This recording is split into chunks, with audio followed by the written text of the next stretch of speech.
Karbala. और एक बात मैं बता दूं, करबला के वाकयात मातम करने के लिए नहीं सुनाए जाते, हाँ सिर्फ और सिर्फ वावेला मचाने के लिए नहीं। गम अपनी जगह पर मेरे अजीजों, हमसे ज्यादा गम कौन करेगा मौला हुसैन का, इसलिए कि हम अहले सुन्नत व जमात हैं। हम सरदारे नौजवानाने जन्नत के सरदार सैयदना इमाम अली मकाम की शहादत का क्या गम नहीं करते? गम जरूर करते हैं, लेकिन आज वाक़याते करबला को सुनने वाले और बोलने वाले दोनों के लिए मैं आज एक बात बता दूं, सिर्फ और सिर्फ रोने धोने के लिए वाक़यात नहीं बयान किए जाते, बल्कि हर बुज़दिल को जवान शेर बनाने के लिए वाक़यात करबला सुनाए जाए। उसका जज्बा जवान नजर आएगा मौला हुसैन के वाक़यात सुनने के बाद। मैं आपको बताता हूँ, सैयदना इमाम अली मकाम मक्का से निकल करके कूफा जा रहे थे। बहुतों ने मना किया आपको, लेकिन आपके सामने कूफा के खुतूत मौजूद थे। इत्माम हुज्जत के लिए आप तशरीफ ले जा रहे थे। बीच रास्ते में कूफा का गवर्नर उबैदुल्लाह इब्न ज़ियाद, हुर बिन यजीद, ये नाम याद रखें, हुर बिन यजीद रियाही को 1000 का लश्कर देकर भेजा कि हुसैन का रास्ता रोक लो और उन्हें कूफा की तरफ आने ना दो। दाएं बाएं इधर उधर चलाते रहे। हुर बिन यजीद कूफा पहुंचने से काफी पहले ही मौला हुसैन का रास्ता रोक ली। तवज्जो चाहता हूं, हुर बिन यजीद किसकी तरफ से आया? वो सिपह सालार था, यजीदी फौज की तरफ से आया। 1000 का लश्कर लेकर आया, लेकिन जब वो आया मौला हुसैन के पास, रास्ता रोक लिया और कहा हम आपको कूफा जाने नहीं देंगे, आप बगावत कर रहे हैं वक्त के खलीफा अमीरुल मोमिनीन यजीद से। उनके ज़ौम में बातिल में यही था। और उसके बाद वो रास्ता रोके इतनी दूर तक चलता रहा, कभी दाएं कभी बाएं। इमाम हुसैन एक जगह पर जब पड़ाव करते हैं, ज़ोहर का वक्त है, अजान हुई, नमाज के लिए जमात कायम हो रही है। इमाम हुसैन ने उस हुर बिन यजीद से पूछा जो 1000 लश्कर का सिपह सालार था, कहा हम नमाज पढ़ने जा रहे हैं, हम अपनी नमाज पढ़ लें, क्या तुम्हारी जमात अलग होगी हमारी जमात अलग होगी? हुर बिन यजीद ने कहा नहीं, इमाम आप ही होंगे, हम मुक्तदी होंगे, इक्तिदा हम करेंगे। इमाम हुसैन मुसल्ले पर है, रास्ता रोकने के लिए जो आया है यजीद का सिपह सालार, वो इक्तिदा कर रहा है 1000 लश्करियों के साथ इक्तिदा कर रहा है। ज़ोहर में भी, असर में भी, मगरिब में भी, इशा में भी कंटिन्यू जो नमाजें होती हैं, नमाज इमाम हुसैन ही पढ़ाते हैं। और रास्ता रोकने के लिए आया हुआ यजीद का सिपह सालार इक्तिदा कर रहा है। मैं उलमा से कहता हूं मेरे अजीजों, बड़ा अजीम नुक्ता है, अगर हुसैन के सच्चे वफादार हो तो आज भी हजारों यजीदी तुम्हारी भी इक्तिदा करने को तैयार करते हैं, मजबूर हैं। अगर सच्चे हुसैनी बन जाओ तो इक्तिदा तो होगी, लेकिन जो बात मुझे अर्ज करनी है वो ये, रास्ता रोका और उसके बाद फिर पैगाम आया कि इमाम हुसैन को कूफा की तरफ आने मत देना, किसी और रास्ते की तरफ ले जाओ। किसी और रास्ते की तरफ वो जबरदस्ती ले गया। फिर वो मैदान आया जिसको करबला कहा जाता है। इमाम हुसैन वहां उतर गए और ऐसी जगह पर आपको उतारा गया जहां पानी ना मिले। दरिया के ऊपर सारे यजीदी फौज का कब्जा। अब सुनिए, मुहर्रम का महीना है, 7वीं आ गई, 8वीं आ गई, उसके बाद ये सुलह मुसालहत की भी बातें चलती रही। इमाम हुसैन ने पैगाम भेजा था उबैदुल्लाह इब्न ज़ियाद को, 3 ऑप्शन दिए थे, कोई कबूल कर लो, लेकिन वो जालिम आपके खून के दर पे थे, माने नहीं। 4000 का लश्कर देकर भेजा, फिर उसके बाद तकरीबन 15000 का लश्कर देकर भेजे, 15000 या 16000 का लश्कर देकर दोबारा भेजा। अब ये 9वीं मुहर्रम आई है, तवज्जो चाहता हूं, 22000 का लश्कर। इमाम हुसैन ने खुतबा दिया कि मैं तुम्हारे पास जंग करने की नीयत से नहीं आया, तुम मेरी अजमत नहीं जानते, मैं फातिमा ज़हरा का बेटा हूं, हैदर कर्रार का नूरे नजर हूँ, रसूलुल्लाह का नवासा हूँ, मेरे खून से अपने हाथ रंगीन न करो, उन पर कोई बात असर न कर। उसके बाद हुर बिन यजीद जो 1000 का लश्कर लेकर सबसे पहले रास्ता रोकने आया था, वो यजीदियों के पास आया और कहा उनकी एक बात तो मान लो, वो जंग करने नहीं आए, अगर वो सुलह चाहते हैं तो खत्म कर देते मामला। लेकिन यजीदी फौज के जो बड़े सिपह सालार थे, अम्र बिन साद या शिमर, इन लोगों ने कहा ऐ हुर, तुझे मुसालहत करने के लिए नहीं भेजा गया है, तुझे फौजी बनाकर भेजा गया है। लड़ना है तो हमारे साथ लड़ो, वरना यहां से दफा हो जाओ। जब यजीदी फौज के बड़े सिपह सालारों ने हुर बिन यजीद की बात नहीं मानी तो सुनो, पूरे मजमे में वही हुर जो यजीद का सिपह सालार था ऐलान करता है, तुम्हारी सिपह सालारी तुम्हें मुबारक हो, मैं हुसैन के खीमे में जाता हूं।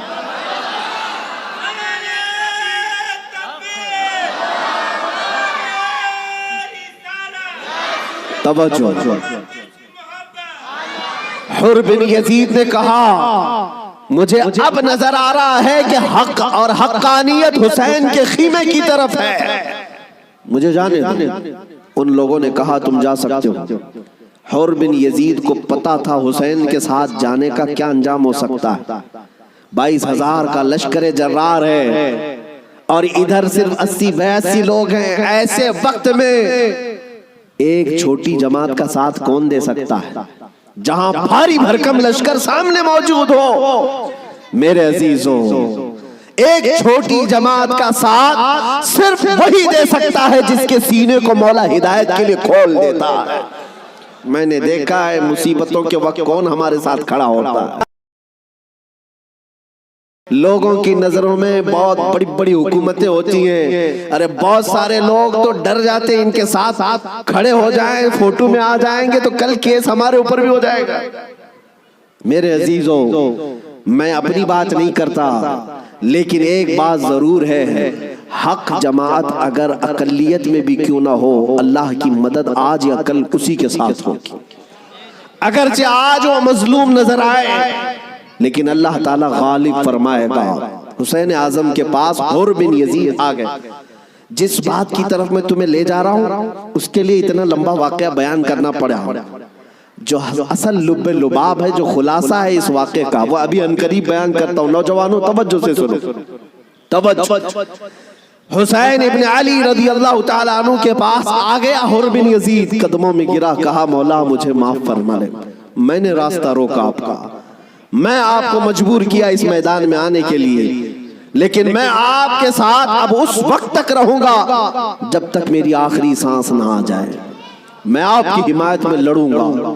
इमाम हुसैन ने उससे कहा हुर कि मैंने तुझे माफ कर दिया, लेकिन जा तू अपने बीवी बच्चों के साथ, मेरी इस छोटी जमात के साथ रहेगा तो जान का खतरा है। हुर बिन यजीद ने कहा मैंने जो रास्ते में आपके साथ किया उसका कफारा जान देने से भी मैं समझता हूं अदा ना हो पाए, इसलिए मैं आखिरी सांस तक आपके साथ रहूंगा। रहा साथ में। 10वीं मुहर्रम आ गई। अब जो बयान करना है तवज्जो से, जानते हैं सुबह नक्कारा बजा, तबल बजे, उधर जंग की इब्तिदा हुई। यजीदियों की तरफ से अम्र बिन साद ने पहला तीर चलाया और ऐलान किया कि हम हुसैन इब्न अली के साथ जंग शुरू कर चुके हैं। जंग जब शुरू हो गई, इमाम हुसैन रज़ी अल्लाह ताला अन्हु के अहले बैत को किसी ने उतरने नहीं दिया। जो आपके साथी थे, जो आपके साथ आए हुए थे, जो अहले बैत से नहीं थे, 5 सहाबी रसूल भी हैं मौला हुसैन के साथ, सहाबी रसूल भी थे, वो जब तक साथी रहे खानदान हुसैन से एक को भी मैदान में आने नहीं दिए। और जानते हैं इस मैदान करबला में पहले उतरने वाला कौन था? वही हुर बिन यजीद।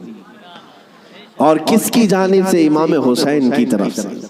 एक बात मौला कदीर व जब्बार की तुम्हें समझना पड़ेगा, अगर वो हिदायत देने पर आए तो कुफ्र की तागूती ताकतों में से भी किसी को हिदायत दे करके उसको पासबाने इस्लाम बना सकता है, और कभी गुमराह करने पर आए तो काबा के करीब रह करके भी कोई गुमराह हो सकता है। हाँ, ये बात समझ करके चलो। जब मौला ताला हिदायत देता है, हमने यहाँ पर भी देखा है कि बाबरी मस्जिद को शहीद करने वाले आतंकी बहुत सारे थे, लेकिन हमने बरसों बाद एक शख्स का नाम सुना था कि वो दायरा इस्लाम में आया और नमाजी भी बना, पाबंद भी बना, दाढ़ी भी रखा, बल्कि तबलीग इस्लाम भी करता रहा, तबलीग इस्लाम भी करता रहा। और वो ये कहता रहा, एक जमाना वो था जब मैं हथौड़ा लेकर के गुंबद को तोड़ रहा था, लेकिन आज एक जमाना ये है कि मेरी पेशानी हर जगह सजदा इलाही के लिए झुक जाया करती। मौला जिसको जहां से चाहे हिदायत अता फरमाए। हुर बिन यजीद इमाम हुसैन की तरफ से पहले मैदान में उतरने वाले। अब मैं आता हूं उसी बात पर जिसके लिए मैं इतना लंबा वाक़या आपको सुनाया। मुकाबला दूबदू था, एक के बाद दीगरे मुकाबला था। हुर बिन यजीद जब घोड़े पर सवार होकर मुकाबले के लिए आया तो यजीदियों की तरफ से पहलवान आते रहे, सिपाही आते रहे, मुकाबला करते रहे। ये तन्हा हुर बिन यजीद का मुकाबला सुबह से लेकर के दोपहर तक चलता रहा। बाकी बहुत सारे मुकाबले हुए, थोड़ी थोड़ी देर के बाद सब जामे शहादत नोश करते रहे, ये जवाल के बाद। लेकिन हुर बिन यजीद का मुकाबला सुबह से चलता रहा। और मैंने जब तारीख में ये बात पढ़ी तो मुझे हैरत हुई कि तन्हा हुर बिन यजीद अकेले घोड़े पर आया और यजीदियों से एक के बाद दीगरे लड़ता रहा। घंटों के मुकाबले के बाद जिन लोगों को हुर बिन यजीद ने मारा था उनकी लाशें गिनी गई तो 120 लाशें पड़ी हुई थी। यही बात मुझे करना है, यही बात मुझे करना है। तन्हा एक हुसैनी 120 को मार गिरा सकता है करबला के मैदान में। तुम सिर्फ ये सुनते हो कि हुसैन आजम के बच्चे शहीद हो गए, लेकिन हुसैनियों ने जिनको काटा है वो क्यों नहीं सुनते? वो कम नहीं थे, बहुतों को फना फिन्नार किया। अब जो बात कहनी है वो ये है, हुर बिन यजीद खानदान हुसैन से नहीं है, अहले बैत से नहीं है, अंसार में से भी नहीं है जो साथी वहां से आए थे, बल्कि एक दिन पहले तौबा करके हुसैनी बना तो दूसरे दिन की ताकत का हाल ये है।